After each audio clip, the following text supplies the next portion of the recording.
Set myself free. We found everything lights. What is going on, guys? This is DJ Clan Smasher, and I wanted to start off by saying if you do like the content, definitely subscribe. And I'm gonna go ahead and show you a cool attack that I actually did fresh triple 11v11 at the very end of this video, so hold on tight to see that video. And I'll also be trying to make a how-to video on that specific attack, because I've noticed that it's one of my more popular attacks and I've done it many times. I actually did it in the final for the Clash Cup tournament, the last event, so that's pretty cool. And also Ash from Clash with Ash has featured me doing that attack even before the whole Loon update and all that stuff, so I've been doing this attack for a very long time, so I'll definitely go ahead and give you some input on that. So if you want to go ahead and check it out, definitely subscribe, hit the notification button, that way you'll be the first one to find out once my video comes out. And then you can also pass it along if you do want to have some of the other people trying out the attack. Anyways, we're going to go ahead and get started. Fog here, hitting this base, first fresh hit. Did a great job with this attack. It's very popular. It's pretty much the queen walk with the witch slap. So pretty much killed this base entirely. The queen was still standing, a healer still up, so many witches at the end, so great job, Fog. And this was against Beehive, so one Hive clan. So it was a very close war. This was for the semifinals. So semifinals to see who went to the finals for North American Conference. And now I'm going to go ahead and show you a 10v10 that we got. This is what pretty much gave us that extra star compared to the one Hive. So that's how we ended up getting the win. So anyways, it's going to be an interesting attack. Sends in some Valkyries just to kind of get some stuff taken care of, some of the buildings and everything. And is going to do a queen walk pretty much just to keep the queen alive. And notice how there is the Infernos are very close out of the range. That's pretty much going to make it to where the queen's going to stay alive longer. And not only that, but the queen is going to get a lot of value. You'll see here in a bit. Once the queen takes care of this Barb King. Unfortunately, the rage spell was not placed correctly, because the rage spell was supposed to keep the queen alive without having to use the queen's power. But luckily Spartacus was able to recover from that. Had to use the queen ability earlier than normal, but it wasn't too much of a big deal because was still able to pull the 3-star. So anyways, the CC comes out. It's a big old golem, and notice how the Infernos are still out of range, so it was just perfect timing there. This base, I believe, got hit about 4 times, so it was pretty well scouted at that point. Everybody was trying for, well, not everybody, but a few of them were trying for the 3-star, and Spartacus came in with the cleanup and then saw some of the weaknesses in this base and noticed that this was definitely a hoggable base. So anyway, sends in the queen is able to charge right through to get one of the Inferno towers taken care of, and then after that the hogs are started at 12 o'clock and then just working their way down throughout the base. And then notice how there's a rage spell. The rage spell is not going to be used for the queen, so it's going to be very interesting. And then also uses the king on the top section like around 3 o'clock just to kind of take some of the trash buildings, because you always want to start with that cleanup pretty soon, because the worst that can happen is you have a real great attack and then you get 99% 2-star. So that's always the worst, especially when it's the builder held in the corner or something. So anyways, sends in a rage spell right there where all the structures were as far as the defenses go. So it was a very well placed rage spell that got those hogs going right through the defenses and ripped them right through. Send in a heal spell to make sure to keep those hogs alive, because if you notice, some of the hog riders started dying off pretty quickly. So then placed the heal spell. Unfortunately, all the hogs died off. They didn't get to the last few defenses, but the queen is still standing with the healers in the back, and the king still has a full herd of barbarians right next to him.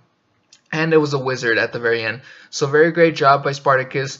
And that pretty much got us the win against Beehive, 25-24. We also had them on percentage, so good stuff there, e.g. Glory Hunters. That puts us to the next round. So this is actually for the finals for the North American Conference. And as you can see, guys, it was 25-25. The odds were against us. We were dealing with a great clan. I believe there was some Spartan Legacy members, and also, wow, I just spaced out, some WHF members. And I believe there was a few other clans, if I'm not mistaken. Maybe Warren Glory, at least a member. I'm not 100% sure, but there was some real solid players, top of the line CWL players. So the odds were definitely against us, but we definitely kept our heads up and did our best. So anyways, we're going to start off with Skip's attack here. And also, I wanted to mention that it's not just Elite Gaming. We also have some Fake Wargasm players who are in our team for the Clash Cup. So that definitely helped out. We did need some subs because the times didn't work for all of our 10s that were from EG. So we did need some subs. Luckily, we got a few great subs like Spartacus that you saw. It was actually from Fake Wargasm. So thanks again for subbing. Very great teamwork here.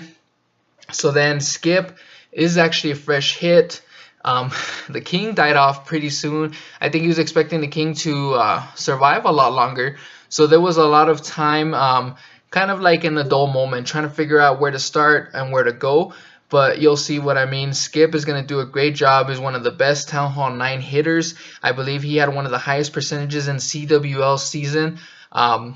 Very high percentage. I think he only had one fail. But other than that, pretty much perfect throughout the season.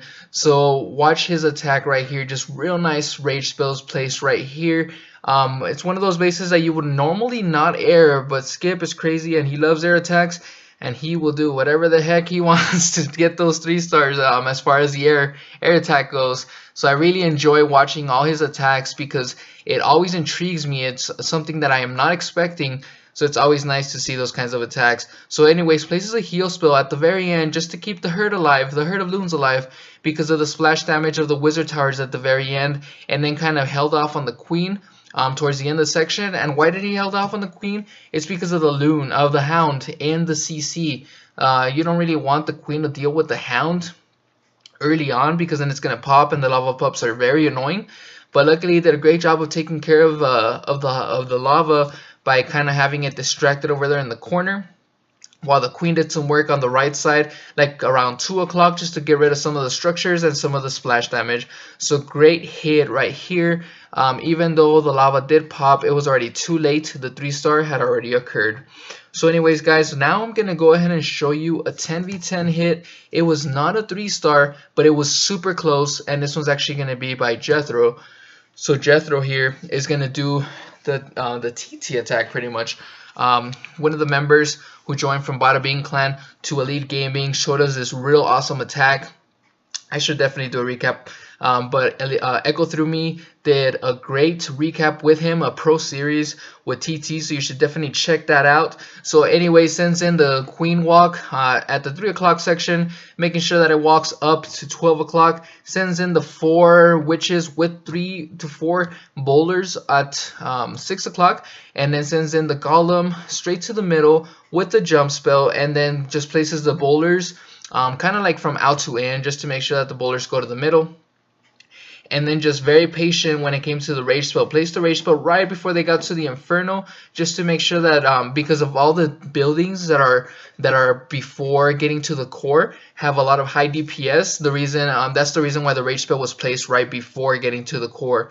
Just because the bowlers would be getting stuck, they'd be taking a long time taking out the town hall and everything else. So that's the reason why that rage spell was placed there. So anyways, placed a jump to the core and then another rage spell in the core, which made it to where the core was pretty much taken care of. There was a few defenses left. Unfortunately, the bomb tower and the air defense did not get taken care of when the bowlers got into the middle. The queen is still standing. And then the lava did finally pop, unfortunately, but the queen is able to take care of the lava pups. But as you can tell, there's so many structures that the queen has to take care of at this point. There is 1 minute and 30 something seconds, but the queen is still taking care of the air skellies and then all these buildings that are left. The queen ability is there, but as you can tell, she skipped the builder hut at the top section. So even if all the rest of the buildings were going to be taken care of, there was no way for the queen to be able to go back up and take care of that last builder hut. especially because of the air defense and the bomb tower. The queen can't get through those two sections without having to break in, and breaking in through the wall does take a long time, especially with these max Town Hall 10 walls. So it was very unfortunate, but a very great attack. Definitely got super high percentage, which definitely also gave us the win because it was tied 25 to 25. They actually got a 10v10 at the very last minute. They tripled one of our guys. Luckily, I was able to take down their Town Hall 11 on a fresh hit, which put us in an advantage at the very beginning. But then they came back and took down one of our 10s, which put us at a tied situation. Luckily, we did a great job with all the 10v10s as far as a real high percentage. And then I also got a triple on their 11. So anyways, we're going to go ahead and get started with my attack, guys. So I sent in the king right there just because I noticed that it was the best place to put it at, where it wasn't going to get too much of a DPS on him. And then I wanted to place the king first. That way I can take out some of the firepower that was being put on the baby dragon. Because I wanted that baby dragon to create that nice funnel to make sure that all my troops went straight to the middle. So then I placed the rage spell early on because there was just so much DPS going on. I wanted to make sure that I could take care of the town hall and all these structures right before getting to the queen, because the main thing is to take care of the queen and get at least one air defense.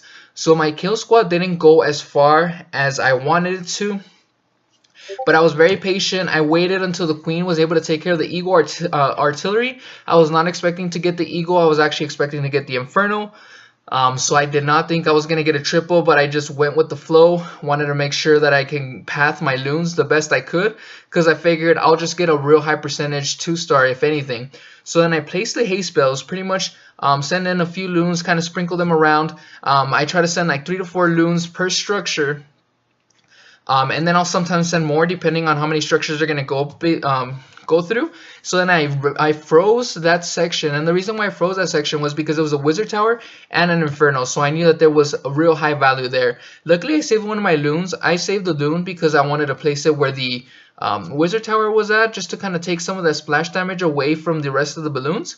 But I noticed that the Tesla was going to be it was going to give me a pain at the very end, because then all these loons, if they took care of the last defenses, would have to go all the way back to take care of the Tesla, and I was going to be afraid that I was going to run out of time. So that is the reason why I placed my last loon on that Tesla, because I knew that it'd be able to take care of it and cause no problems for my loons.